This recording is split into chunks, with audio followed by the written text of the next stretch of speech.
Welcome back to spice of Maharashtra. आज आपण साधी सोपी आणि कुरकुरीत भाजी कशी बनवायची याची रेसिपी बघितलेली आहे। रेसिपी अगदी डिटेलमध्ये बघितलेली आहे। व्हिडिओ शेवटपर्यंत बघा। अगदी साधी सोपी आणि कमी साहित्यामध्ये होणारी रेसिपी आहे।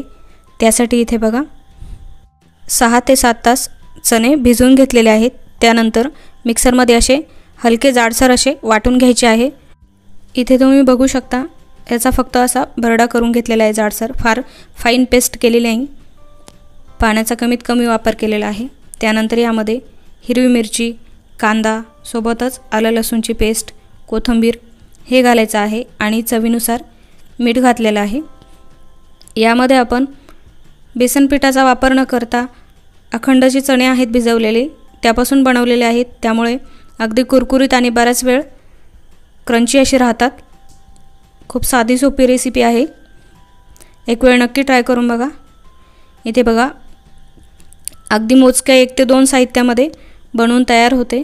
छान आता मिक्स करून घेतलेला आहे। तेल छान गरम झालेलं आहे। आता तेलामध्ये एक एक करून असे सोडून घ्यायचे आहे। पीठ जास्त सुटत असेल तर थोडंसं यामध्ये 1 चमचाभर एवढं चणा डाळीचं पीठ वापरू शकता आणि दोन्ही बाजूनी गॅसची फ्लेम ही मीडियम करून आपल्याला छान असे कुरकुरीत होईपर्यंत तळून घ्यायचे आहेत।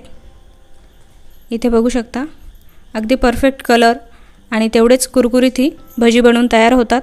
नेहमीच्या भजीपेक्षा थोडीशी वेगळी आणि छान भजी बनवून तयार झालेली आहेत। रेसिपी आवडली तर रेसिपीला लाईक आणि चॅनलवर जर नवीन असाल तर चॅनलला नक्की सबस्क्राइब करा, म्हणजे तुम्हाला अशा साध्या सोप्या आणि नवीन रेसिपीज बघायला मिळतील। सोबतच बेल आयकॉन देखील क्लिक करा, यामुळे तुम्हाला नवीन रेसिपीची अपडेट मिळेल। पुन्हा भेटूया अशाच एका नवीन रेसिपी सोबत।